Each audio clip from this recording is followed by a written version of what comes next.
Welcome to Into the Storm Leaders, the no BS podcast that ignites leadership potential and sparks innovation in the ever-evolving business landscape we all work in. I'm Joe Jurek, your host and catalyst for growth, joined by my co-host and Culture Shock senior coach, Pete Hansberger. Together, we embark on a journey to uncover the strategies, mindsets, and actions that drive truly exceptional leadership and winning culture. Whether you're an emerging leader looking to level up in your career or an accomplished executive seeking fresh perspectives, join us as we uncover inspiring stories and thought-provoking insights from proven leaders and share practical takeaways that enable courageous leadership. Get ready to charge into the storm and become a catalyst for better workplace culture. Folks, thanks for joining us again for another episode of Into the Storm Leaders. I'm excited today to introduce you to Ron Welty, the visionary and founder at IntelliShop. And we're joined by Culture Shock's founder. You might be familiar with this guy. Also, IntelliShop's EOS implementer, Ron Kaminsky. So that sets the stage. We're going to talk about Ron's journey, introduction to EOS, how we got to know each other, and quite a few other things I think you'll really find some interest in. We've been knocking on the door of an ESOP conversation, and I'm pumped to tell you more about that, or have Ron tell you more about that, because that's something there will surely be additional conversation about in future episodes, but we haven't discussed it yet on this podcast. So I'll leave it at that for now. I'll turn over to Ron and start a conversation with you. Ron, I've been really excited about this because we've been at this for a little while, right? And so I'm really grateful that you're here. And I want to, when I first heard about your organization, it took me a couple times to really understand what IntelliShop is and what you guys do. So can you guys give us a little background on what IntelliShop does and for who? Yeah, so we're a customer experience advisory firm for Fortune 1000 companies, big companies like Disney, Apple, Amazon, people like that.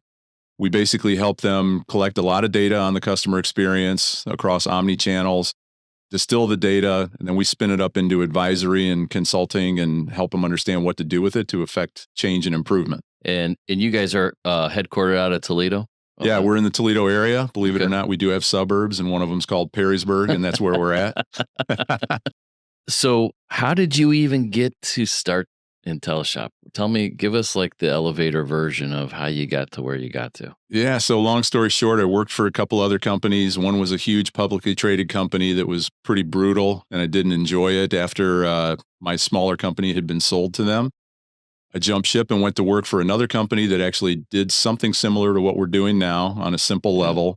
And again, didn't enjoy working for them because they didn't walk the talk of customer service or customer experience. And that drove me crazy because I've believed for a long time, and I saw examples of if you just take care of your customers, a lot of other things can fall into place.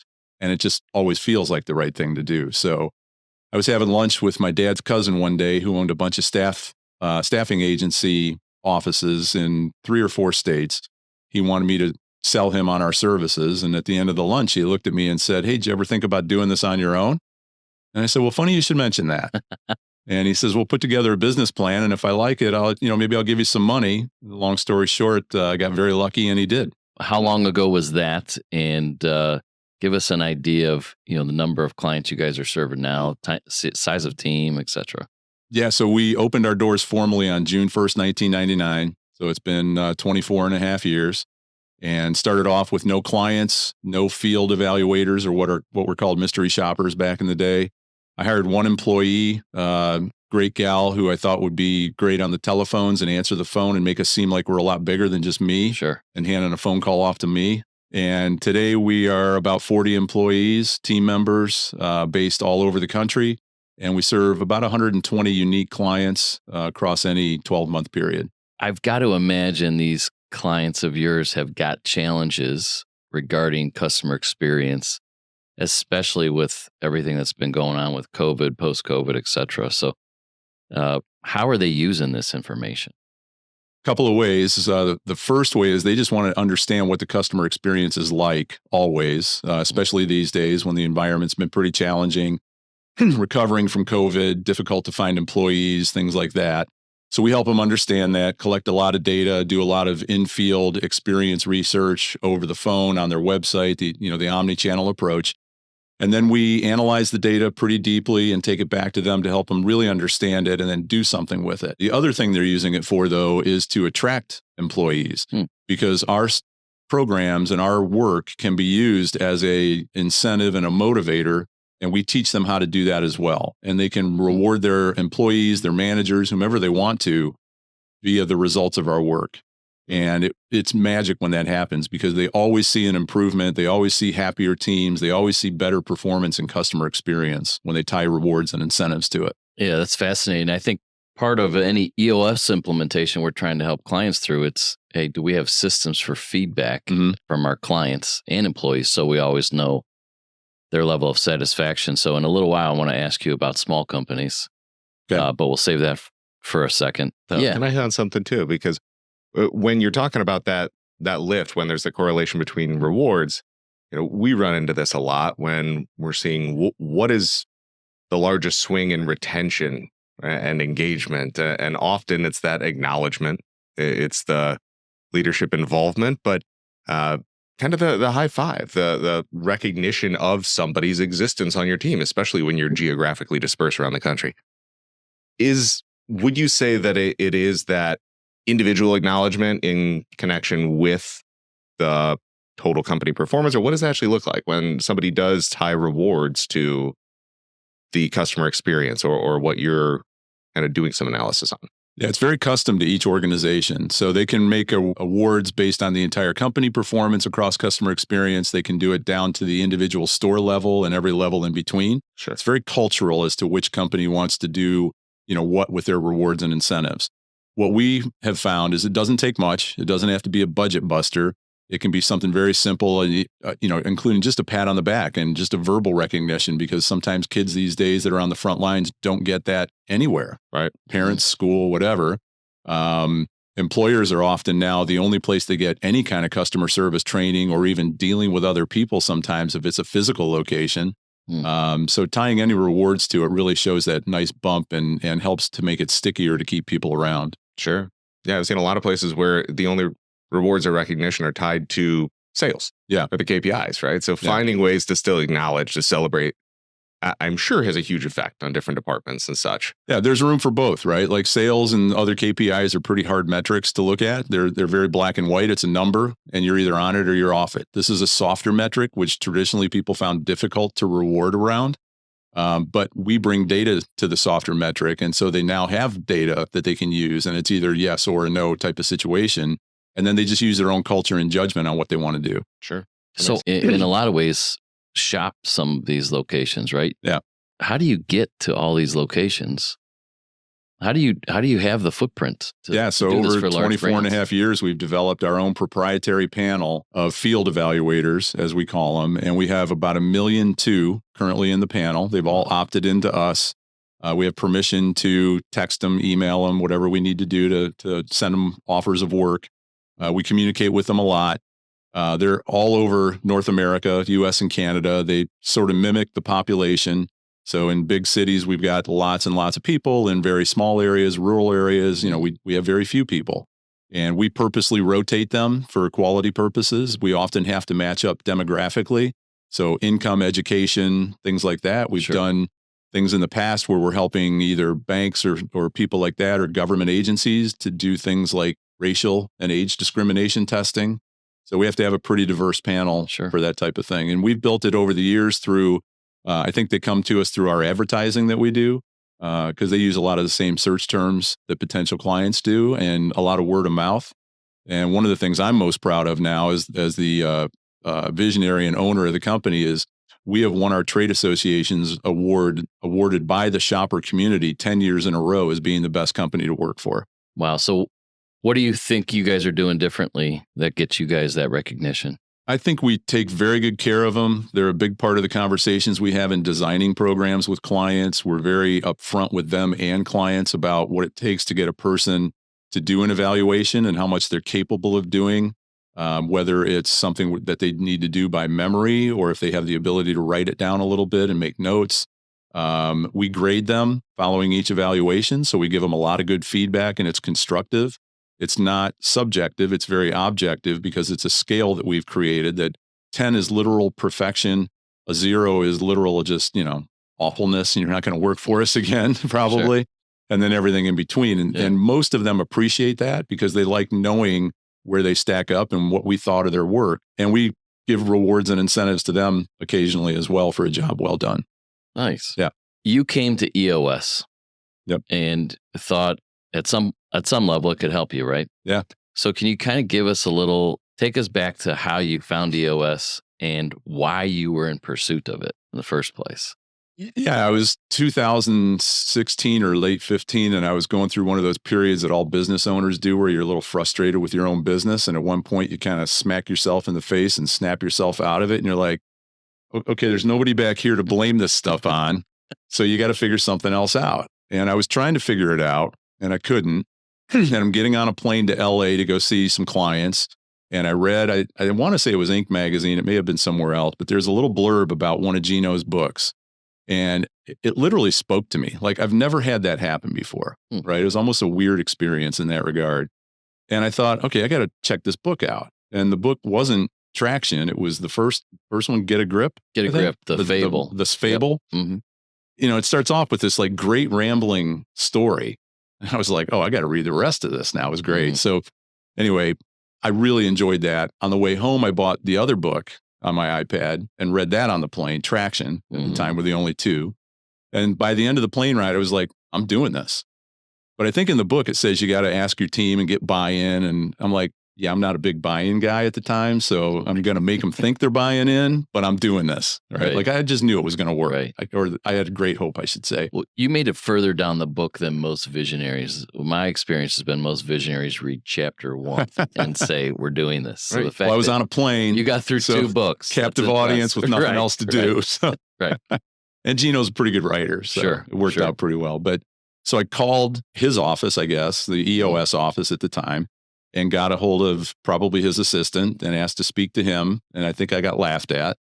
And she said, but I can hook you up with somebody. And I go, no, I want to work with Gino. She goes, well, Gino's not taking new clients. And I go, well, Gino will take me. Like, you'll understand. Like, he'll work with me. And she goes, well, you'll understand. Like, I'm the greatest gatekeeper in the world. I was like, well, I like you, right? Like, I might have met my match here. And it turns out I did because I didn't get to Gino. Right. But we did find our first implementer at the time. And took my team to his offices, went through all the exercises, and they all thankfully really bought into it. Yeah. Yeah. Yeah. And so fast forward a little bit, how did we get to work together? And I know you made a change there on Implementer. That happens sometimes. Yeah. So why and how? Yeah. So we were on board with him for 2 or 3 years. I had made a couple bad hiring decisions, including my integrator. I had to let them go. And as a result of that, a lot of other people left, either willingly or unwillingly. And it created chaos within the company, which I semi-anticipated would happen, not to the extent that it did. And it was pretty traumatic. So I paused EOS for a number of months because we literally just couldn't handle doing the rigorous discipline and the exercise of it. And I just told all the people that had stayed with me and that I wanted to stay, just trust me, I got a plan, and I shared everything with them and they all bought into it. After, 6 or 9 months, we got stabilized and I called a friend of mine who was a client of yours and said, hey, I know you're on EOS. Who's your person? He told me about you. He says, I think you guys would actually be a good fit. So he set up a drink for us to meet. The meeting of the Rons. The meeting of the Rons. Right. That was good. It was a very fortuitous meeting for us and hopefully for you. And here we are. For sure. So here's the crazy thing. These guys are like one of these, behind the scenes, best kept secrets. They are the single highest EOS score of any of my implemented companies. 94% strong in EOS.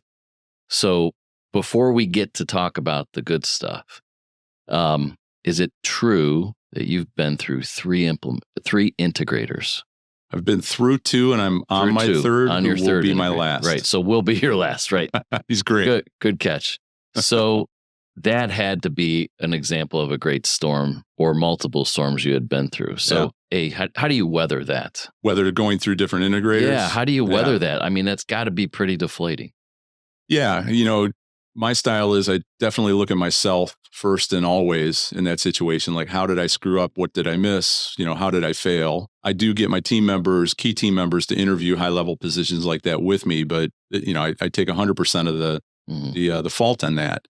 What I learned, I think, looking backwards on that is that for us, integrator can't be an aspirational role. It has to be a been there, done that person.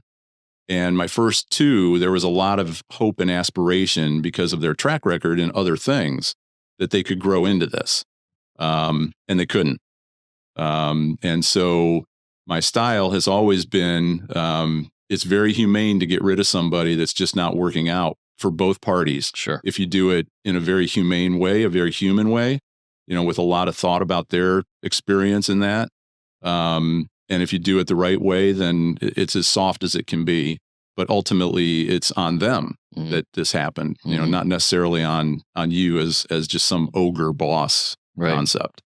Right. Yeah. So totally talk about that too, where it's the more kind thing to do. Yeah. Right. Because otherwise, it's a disservice to you, to your team, to the company if they're not doing. Hey, I was on the receiving end of it when I was a kid a couple times. Like I was pretty unfocused and not really into working. And I got called into somebody's office and got toasted. Sure. So it's like you learn from all of that. And when you start your own company, you kind of have an informal list in your head of things I'm going to do and things I'll never do. And there's a lot of never do's in terminating someone. Yeah. You want to leave it as good as you can leave it for their sake, if nothing else. Because it's traumatic for them to go through it, even if they're expecting it. No doubt. Even if you ultimately are that person and look back on it in appreciation. Yeah. In the moment, it's different, right? It's tough. I'm very curious now having the third integrator and your personality, your visionary through and through, and even the mention of not a big buy-in guy with the introduction of EOS.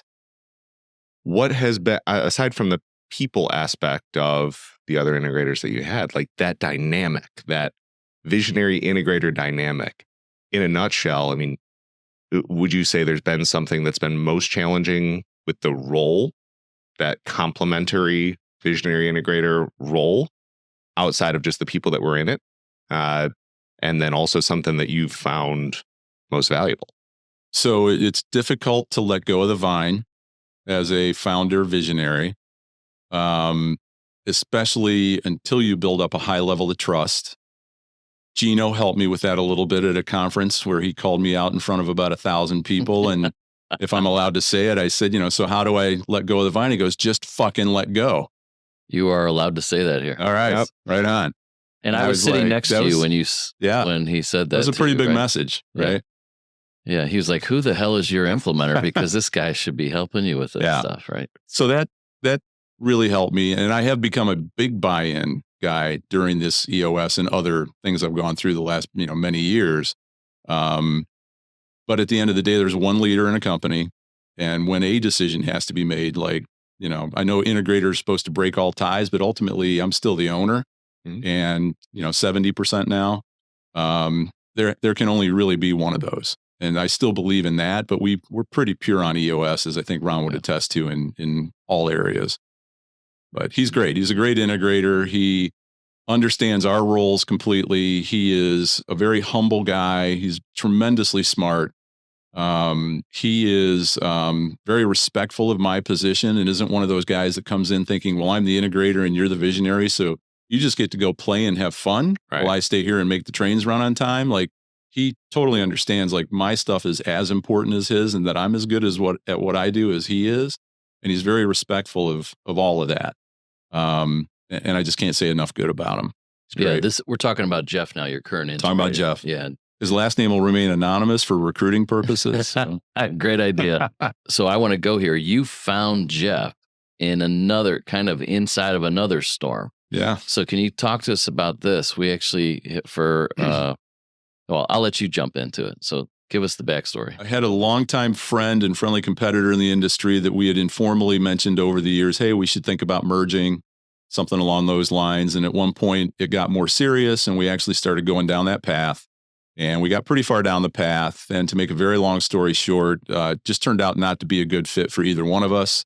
And so in the interim, we had actually already merged our sales teams so that we didn't create confusion in the marketplace and cause them to, butt heads if we're up against the same or up against each other in a competitive situation. And then we had hired a recruiter to find us someone to run the merged company because we didn't have either one of us, and they were on EOS as well. Neither one of us had an integrator that had experience running that size or scope of a company. And even then I was huge on, they have to have been there, done that because of what I had been through before. And I still had my second integrator on board at this point and had let him know that he was going to run the US based operations as that integrator. And we'd have somebody run international. And then this new person would run the whole thing. So fortunately, the recruiter found us many people, but Jeff ultimately stood head and shoulders above everybody. We hired him to run the merged entity. And then right before we called it off, I went to him and said, so you see the direction this is going, this isn't going to happen, right? And he goes, yeah. And I said, so what that means to you is I really hope you'll take a chance and stay on board with me as my integrator because you can also see our other person isn't working out. And he goes, yeah. I said, so if you'd like to do that, I'm willing to, essentially at the time take a risk and pay him what, he commanded in the marketplace because it was a big jump for us. And my, soon to be former partner didn't have the resources to do that. And it wasn't something he wanted to do. So Jeff decided to come on board with us. And that was a little over 4 years ago. And he really did come on board too. I mean, it's been incredible what you guys have done together. So what has EOS given you, or what have you gleaned from EOS as a result of working the process? I mean, it brought structure to an entrepreneur that didn't really believe in it and have much of it. I'm a typical entrepreneur. I'd kind of run the company myself for 20 years. Did pretty good. We grew, making a lot of money, had a lot of happy team members, had a lot of happy clients. But I knew I had maxed out. I took us from 0 to this. I don't think I'm the guy to go from this number to wherever we want to go. And I could pretty easily check my ego at that door, because I just knew and I believed in it. I saw it with other friends and companies that had hired people smarter than them, better than them, faster than them, whatever you want to call it. And I wanted that. I wanted to find that. And I was also ready to kind of do some other things and actually other things within my company, but I wanted to get back to what I really enjoyed doing more and that I was really good at, that one level of the quadrant that you guys came up with without knowing there was a quadrant. Great in love, right? Great Unique in love. ability, Dan. I was really seeking that. That's probably what I was actually seeking when I first found the article about the book, because I was in an area where I wasn't doing much great and much love. As a business owner who chooses to run it yourself, you're in an area of hate and not good a lot of the time. Sure. So I didn't enjoy that. Right. You made me think of something because absolutely the value of finding things that bring us energy versus stress. Yeah. No job, unless you do write it that way, is going to align with your unique ability to that point. But you said something about you'd done well 20 years, but that recognition of what got me here won't get me there, or that you've reached that ceiling. And we had a guest on who talked about how many people are in that situation and then explore venture capital or a sale, a merger, or some sort of acquisition.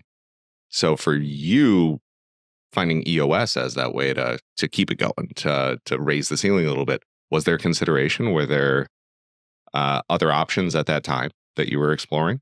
Yeah, probably about 10 years ago, I was approached by a friendly competitor in the industry that was very large at the time, still are, that were venture backed by several different companies were in the deal, or private equity backed, I should say. And they wanted to acquire us. And so I entertained discussions, and it got to the point where they made a formal offer, and it was a lot of money. It was more money than I ever thought I'd ever have, right? But as I started thinking about it, the deal terms were just not great for me. I didn't have a whole lot of faith I'd end up getting all the money, as sometimes happens. But really, a lot of it came down to I didn't know what I would do. I was 48 or so years old, and they wanted me to be this global blah, blah, blah, vice president guy. And I'm like, yeah, I got 2 young kids. I'm not traveling around the world for myself. I'm certainly not going to do it for somebody else at this stage. And I didn't want to. There wouldn't have been much of another role except kind of running our operations under their wing. I didn't want to do that. And then I didn't know what I would do if I left the company, which it was clear after about a year they were going to either make me leave or, strongly ask me to leave. And I just didn't know what to do. Like, I don't have any other skills. Right. This is all I know how to do. Right. And I was a little worried about my team at that time because I had been in acquisitions with other companies that it didn't work out well for the team. Mm. And like I said before, that there's things you tell yourself you'll do and not do when you're an owner and you're fortunate enough to start your own company. One thing I never wanted to do was sell to somebody and then have them just decimate the team that helped me build the company. No doubt. And so those 3 reasons equally, the structure of the deal, having a plan B, and then what would happen to my team all weighed on me walking away. And I've entertained other discussions over the years because we get called frequently because we're one of the top probably 2 in the country at this point. And none of them ever really felt right to me for our situation and my situation. And so, as Ron alluded to earlier, we found, I think, a really, really good path for all of us. So I can achieve my personal goals along those lines and really take care of the team that helped me build this company. Yeah, so I want to get there in a second. So if you're following along, we've got 2 integrators that didn't work out, right? But you learned from both of those opportunities. Yeah. And then we had a failed merger that didn't work out, and for good reasons, right? It was the right decision ultimately for the business. And by the way, that's a big decision to make because my observation is the 2 most difficult decisions a team's ever had to make is when we have a people issue on the leadership team, i.e. integrator, Mm-hmm. and 2, the sunk cost pivot when we put so much time and energy into something. And because we sunk all that cost, it's time to pivot, and it's just like pulling teeth. And you've done both, right? And you kept coming back to EOS. Well, you all, beyond that, you probably then went through one of the biggest storms I've watched. In fact, of any of my clients, the biggest storm I've watched a client go through. Can you tell us a little bit about what that is? Yeah. So the biggest storm was a combined storm of 2 that in early 2020, this thing called COVID happened. And nobody knew what it was. Nobody knew what the impact was going to be. But it became clear to us when we lost 90% of our clients in 2 weeks. It's crazy, right? Yeah. I mean, you think you've built a good business over 20 years. You've got all these systems in place now. You're running on EOS. You've got money in the bank. Then you have no business almost. So fortunately, EOS helped me through this process, helped us through this process because of some of the discipline it gives you, the ability to look at things objectively, having a plan, understanding your numbers, processes, things like that, leadership, accountability charts, things like that. So EOS was key to us being able to just breathe during that storm. We came up with a plan in a short amount of time. Jeff had our team bail from the office 2 weeks before our governor mandated it because he was concerned about safety, as was I. But as the integrator, it was his call. The team rolled with working remotely very well, very quickly. Our business always lent itself to that, but we kind of had to, obviously like everybody, we had to do it almost overnight. So I was very proud of them all for that, especially Jeff having that leadership in doing it and thinking of the team first. And then we came up with some strategies to keep our clients longer term and ensure that they would come back. And that worked. So that was great. And then we also didn't lay anybody off until we absolutely had to, but it was just so devastating financially. We had no choice. But we did it once the state and the feds came out with the employee assistance programs, where we knew that everybody that we had to lay off, except one person, was actually going to make more money than they were for us because of the roles that we were, choosing to lay off. We told them all, we want you all back. We hope you'll come back. And as it turned out, we got everybody back that we wanted to come back, which was great. You lost 90% of their business overnight. And within 9 months, it was all back ish. Yeah, on a run rate, it took us about a year. Yeah. But we knew our largest client called us in June of 2020. So just 3 months after COVID really decimated the world and said they're coming back full steam. That gave us such a huge psychological boost and the team's morale. You just hear it over the phone and the Zooms and everything that it just lifted everybody like, hey, we might be okay. Right. Because I mean, it's hard to put into words these days, like if everybody can really remember what it was like then. Yeah. You know, it was traumatic on that level. Scary. There's so much uncertainty. Much. And we were fortunate that physically we were all fine and our families were all fine. I can't imagine going through that with the added burden of all the horrible medical situations. Yeah. So we got very lucky in that regard. I remember talking and you saying, hey, man, I don't know that we should be doing this planning. Yeah. I was like, this is exactly when we should be doing the planning. And to your credit, you came to us and offered to do it at no fee for a while, which was very kind of you and very client first, which is our first core value is serve the client above all else. And you did, and we took you up on it. And I meant it, right? Yeah. I mean, that we'll never not do a session for financial reasons when it's the right decision for the client. Yeah, that was great. And so you guys now weather this storm. Yeah. And so now take me to the big one. So June 26th at 1:06 p.m., my wife showed up at my office and said she'd been diagnosed with cancer. And they thought it was pretty bad, but they didn't know for sure. So long story short, turned out to be stage 4. And she had been nearly perfectly healthy before then. Yeah. Yeah. And so you immediately said, I got to focus on the family. Yeah. When we got to stage 4 diagnosis, I literally called Jeff and I said, well, think back on our conversation since I hired you about visionary integrator and me delegating more and more and more. I go, you get the entire company this minute. I go, I'm out. I need you to keep it running. I need you to think of the 40 families that we got to take care of, but I'm going to go take care of my own for I don't know how long.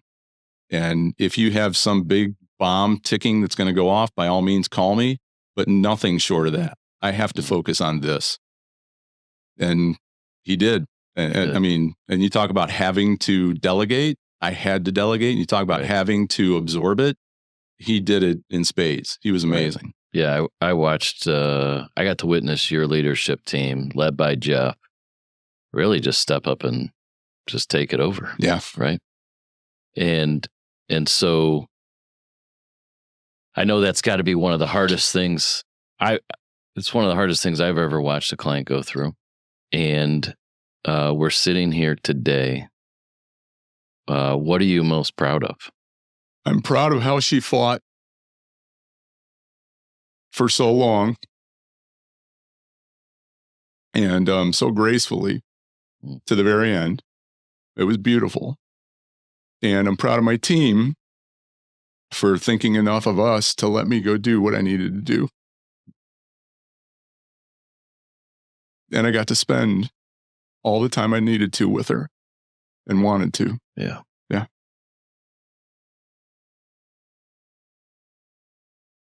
Well, she'd be really proud of what you and the boys have done. Yeah. So take us to where you guys are at today. We just got done with your annual meeting. Mm-hmm.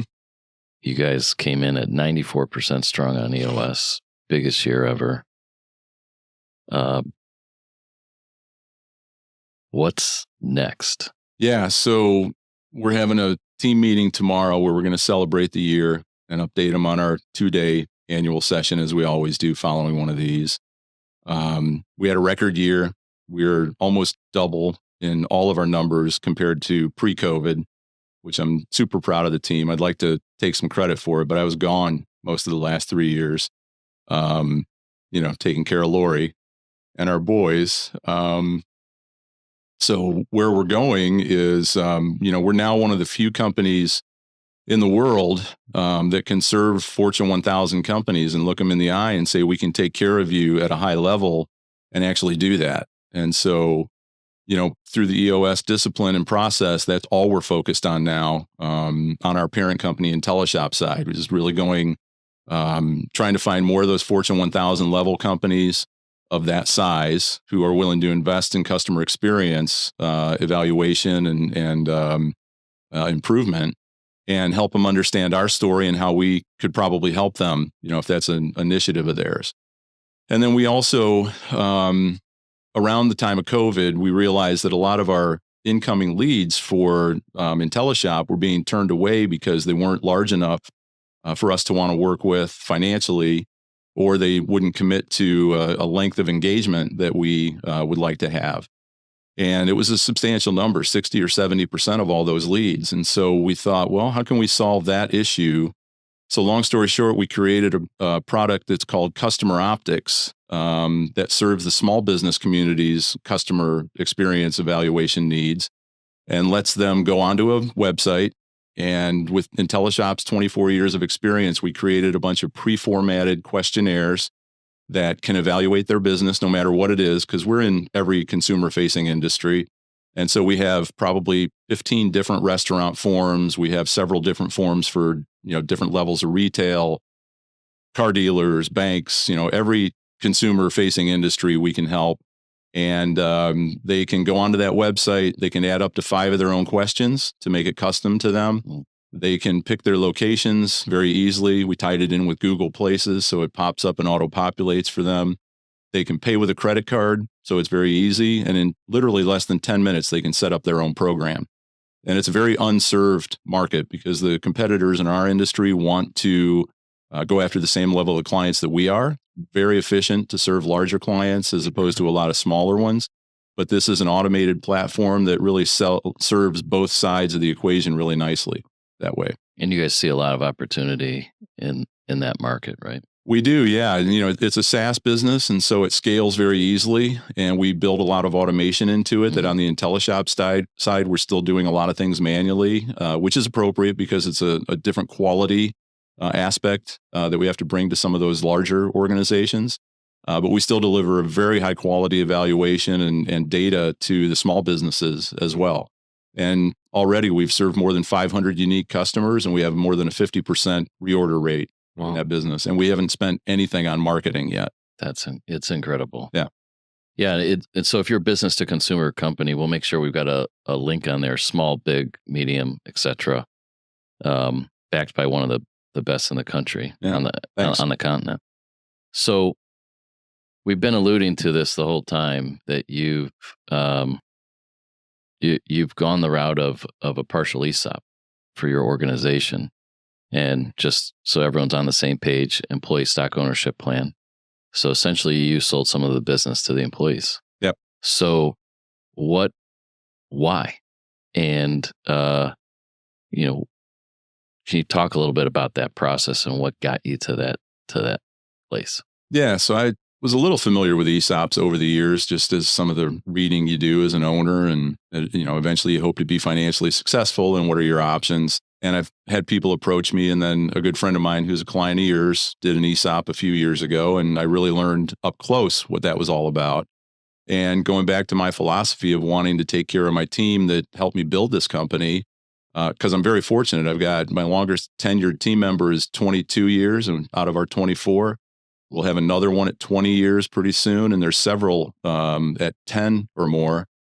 So it wasn't just me doing all this. There's a lot of people that have contributed to this, company that we built and the success that we've had. So how can you reward them beyond what you do every day between paycheck and benefits and pats on the back? And ESOP really kind of fit with my philosophy of wanting to do that and wanting everybody to do better as the company did better. It served me personally in that, I could diversify my financial situation and take some chips off the table, as they say. But also, it's a much less stressful and strenuous process than a private equity type situation.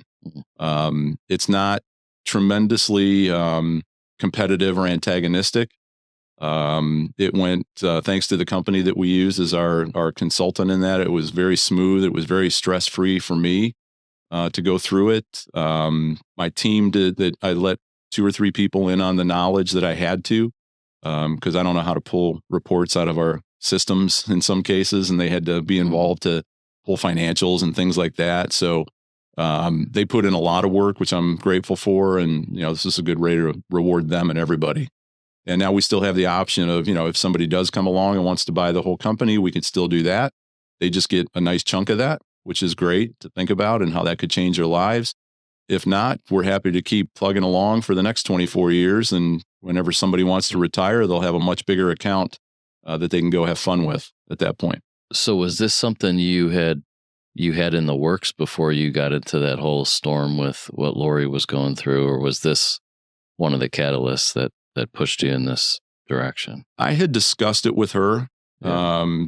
She was a great one to bounce things off of, and she always told me the straight up honest answers. And you knew her. She held me pretty accountable. She was all for it. She was the integrator of the family. She was the integrator of the family. She made all decisions. That's right.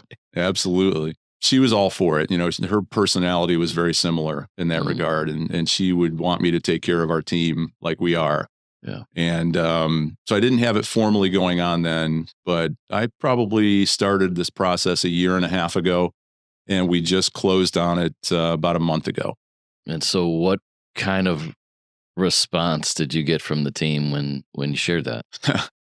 Stunned silence at first. Right. They walked in. I decided to have kind of a party around it. So I have a buddy that owns a steakhouse, and he's got a huge party room upstairs. And I've had a number of events there over the years, including our annual Christmas luncheon. So we kind of guised it under the annual Christmas luncheon. And then I think Jeff told everybody that it was going to be a bit of a different kind of a meeting. But we didn't tell anybody what it was. And I wanted the element of surprise. Like, there's so few great surprises in life when you're my age. Like, you want a great surprise every now and then. Sure. And I wanted to reserve that. So we kept it under wraps. And I didn't really get a lot of the questions directly about, hey, what's going on at this meeting and what's Ron up to these days. And but I could kind of tell there was a lot of talk going on, which I loved. So they all walk in the room, and there's a bunch of these strange people in suits. Like, we don't wear suits. And there's people that are obviously lawyers and people that are obviously business people, and they're wondering, like, what is going on here? So I kind of looked around the room and said something to the effect of, so what do you think's going on today? Like, I'm here to tell you that I've sold part of the company. And I go, did I sell it to these guys? Did I sell it to those guys? Did I sell it to a competitor? And then I had our office manager buy a bunch of mirrors and get them framed and put them at everybody's place. I said, unwrap the box in front of you. So they unwrapped the mirror, and I said, hold the mirror up. They held the mirror up, and I said, you're looking at the new owners of IntelliShop. Oh, that just gave me the goosebumps. And they all kind of looked around and they went, huh? Like, it took a minute to sink in. And then I explained it a little more, and then some people started crying, some people started clapping, and it was very cool. That's very cool. Selfishly cool moment for me, too. So, were you shocked by any of the responses that you got either that day or in the coming days, weeks? Anything that you didn't expect? Nothing I didn't expect. Just a lot of appreciation, which was great. I'm not one that needs pats on the back very often or very much, but to get one once in a while is kind of nice. And to get a lot of them at that time was great. No doubt. Yeah, it was pretty cool. So I get the pleasure of kind of seeing what your vision is for the organization. What's vision for you? What's Ron doing next? Trying to figure it out still. Jumping back into certain aspects of our company without stepping on people's feet. Because unfortunately, I followed EOS like I was told to, and like I read about, and like Gino told me to, and you've told me to, and Lori told me to, and my integrator tells me to, and everybody tells me what to do. So I followed that, and it worked really well. And I semi-worked myself out of a job, and I was doing what I loved and what I was really good at. Then COVID hit, and then Lori got sick, and I had to give everything to Jeff. Well, now I can't just jump back in and start stepping on people's toes and fudging their day, because that would hurt the company and them.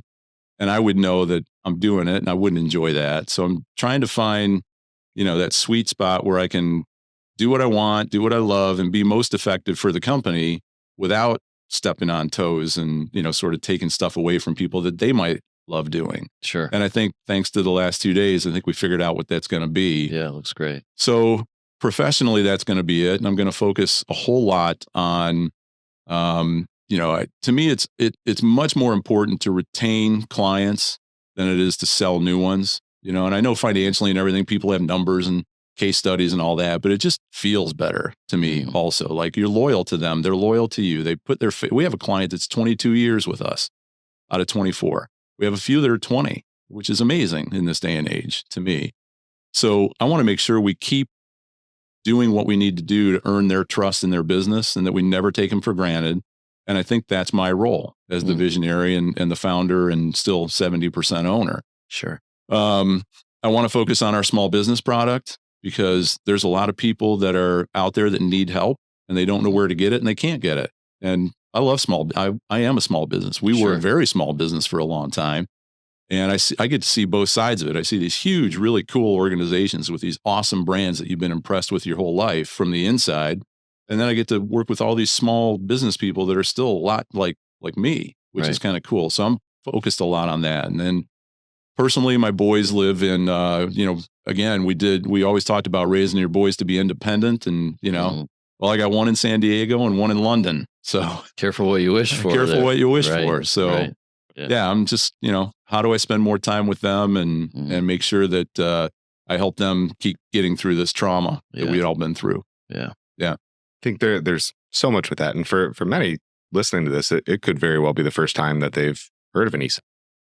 I think there's varying levels of familiarity. Some companies that would explore it, some that are, hearing about it for the first time. And I heard a little bit of your speech or your talk that you gave. I believe it was that day. So you shared some of your philosophies. And we've talked about them a little bit today as well, right? Putting the customer above all else. What were there a couple others that, you kind of rattle off that are your top kind of like leadership philosophies or things that have come through into the core values? Well, I'd like to talk about our core values because it's an important part of EOS, obviously. Yeah. I was a non-believer. All right. I remember going through the core value exercise with our first implementer, sitting there like this. Like, are you going to mission statement me, dude? Like, are we an airline talking about taking care of customers here, which is bullshit, frankly. So I was very skeptical. By the end of the day, I was the biggest believer, and we nailed them. And they haven't changed in whatever that is, 7 years. And it just happens to spell an acronym, which is SCRIPT: serve the client above all else, committed, respect, professionalism or positivity, and integrity and teamwork. Spells the word script. Somebody else figured that out. We didn't go into it trying to do that. And every meeting, Jeff and Ron will ask us, okay, are these still what we want to live by? And we've never changed them. I doubt we ever will. So I'm a big believer in those. Beyond that, it's, don't ever ask anybody in your company to do something you wouldn't do or still be willing to do if you've grown into other roles. That's just a lead by example type of thing. Yeah. Don't ever sacrifice money for family or happiness. I was very fortunate with the help of my team to be able to structure my life. I called it when I started my own company. I said, I'm going to go work myself into a life and stop working myself to death. And I did that. I was working a lot for other people, and I was putting in those 80, 100-hour weeks for these big companies, chasing a prize and the brass ring. And I didn't want to do that. And I didn't enjoy it. And I told myself when I started my own company, I'm going to work myself into a life. And I want to be, if we were going to have kids, because I was married when I started, if we were going to be fortunate enough to have kids, I wanted to be present. I wanted to be the dad that's there for everything. And I was able to do that. Literally didn't miss one thing. Prioritized the family over everything. And I was very honest with my team the whole time, even before EOS. I'm like, listen, you're going to see me leaving at 2 p.m, 3 p.m, whatever. You won't see me making it up at 10 o'clock at night, but I'll be doing it because I got to be responsible to everybody. But I was never gone for anything. And I always wanted to. It wasn't even a burden. I just wanted to do it. And I enjoyed the hell out of it. Now that they're out of the house, I'm very happy to have been able to do that. And I would encourage all business owners to try that. A lot of people get their self-worth and their ego in the way, I never had that problem because I never thought much of myself in that regard, I guess. I just thought, this place can run without me. I can go do this for an hour or two. Get over yourself, dude. And I made it happen. So there's entrepreneurs out there all over the place that aren't using EOS or an operating system right now. What advice do you have for them other than the obvious? I'm not fishing for a compliment here on EOS, but what open and honest advice do you have for them if they're contemplating, hey, what's next, or how do I get more of what I want out of this business? EOS would be a natural progression. And it really is, as we've talked about it, it's helped me tremendously. And looking back, what it's done is it really allowed me to bring structure where there wasn't much. It allowed me to become more professional where I thought we had been professional, but I saw an entirely different level was capable and possible through the EOS discipline and process. It brought discipline and structure around all people aspects in our company. I hate doing personnel reviews. I didn't like it as an employee because I was always what I thought of as a rock star. And I'd sit across from a boss thinking, how dare you? Like, here's my numbers, man. Like, they speak for themselves. Like, you're going to sit here in judgment of me? Right. How about if I do this with you? Right. I just never liked it. And I think a lot of owners tend to be that way, right? It's not because we don't care about the people and don't think they deserve a good review and honest evaluation. It's like, it's not a comfortable thing. The way that EOS solves that for me and us makes it more so. I still don't do them, but I know it's better because it's a quarterly conversation, right? Quarterly conversation. And now the people analyzer. Right. And now my team and the leaders of each area of our team do those religiously. And it brings them a lot less stress and a lot less thinking they're sitting in judgment of people. Right. And for the team member that's being evaluated, they know the scorecard.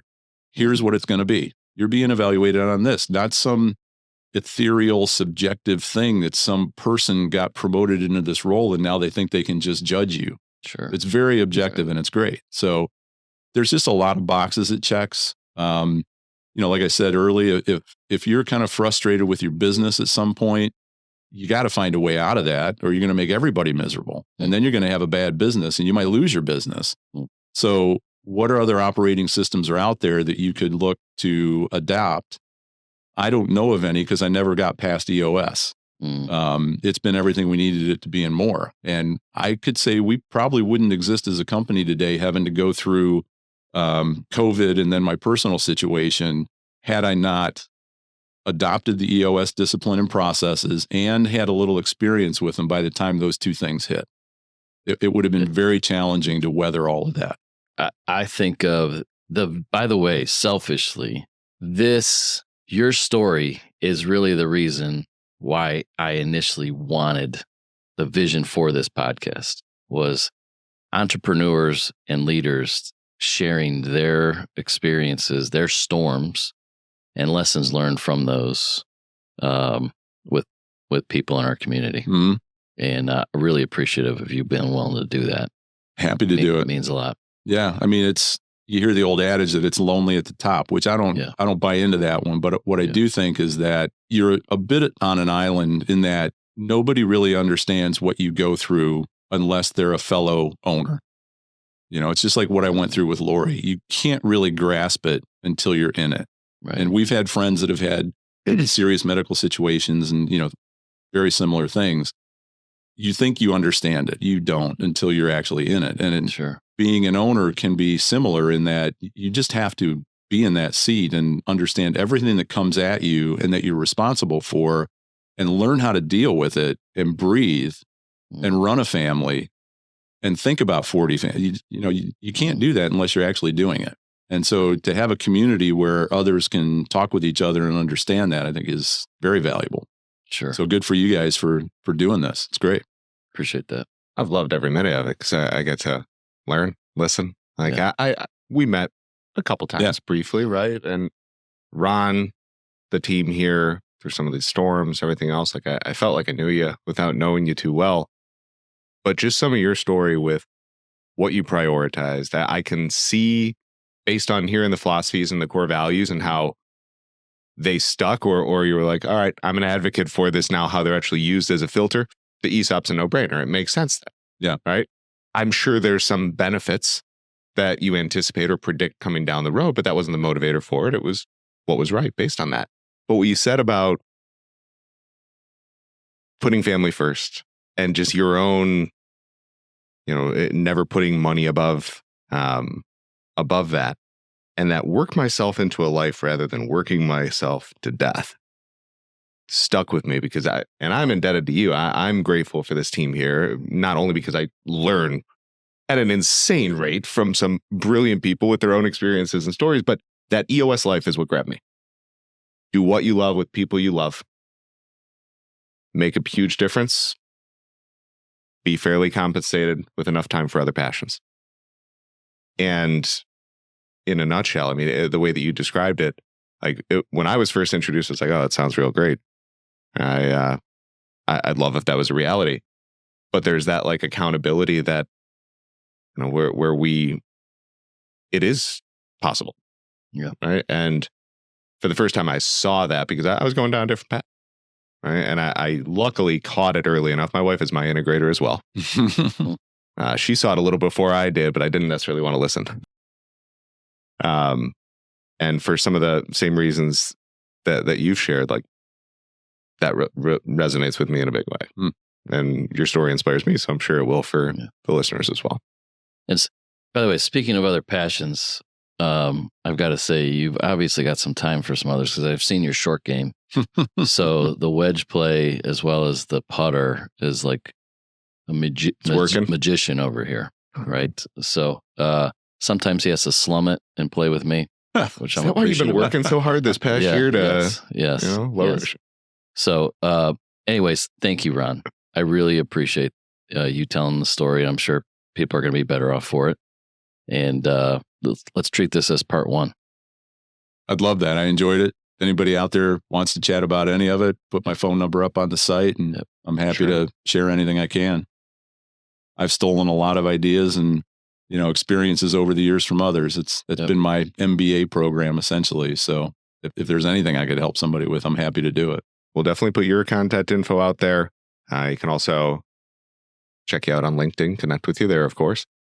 If you're a small to mid-sized business, customer optics sounds like a great option to learn more about your customers. We'll provide all links in the debrief after this as well. We'll have it there as well. Anything else that you can think of that you'd want to mention for any of those listening to take next steps, get in touch, or that you'd want to make them aware of? You can have the EOS life, a very successful personal life and a successful business at the same time. You can really do it. Don't stop working at doing it because it's there to be had. And if you're in need of assistance with customer experience, give us a call and we're happy to have a conversation, no cost or obligation, and see what we could help you with. Thanks, Ron. Yeah. Awesome. Thank you guys. All right, folks. Thanks for tuning into another episode of Into the Storm Leaders. As mentioned, you can find additional information and resources in the description and reach out to myself, Ron, or Ron with any follow-up questions.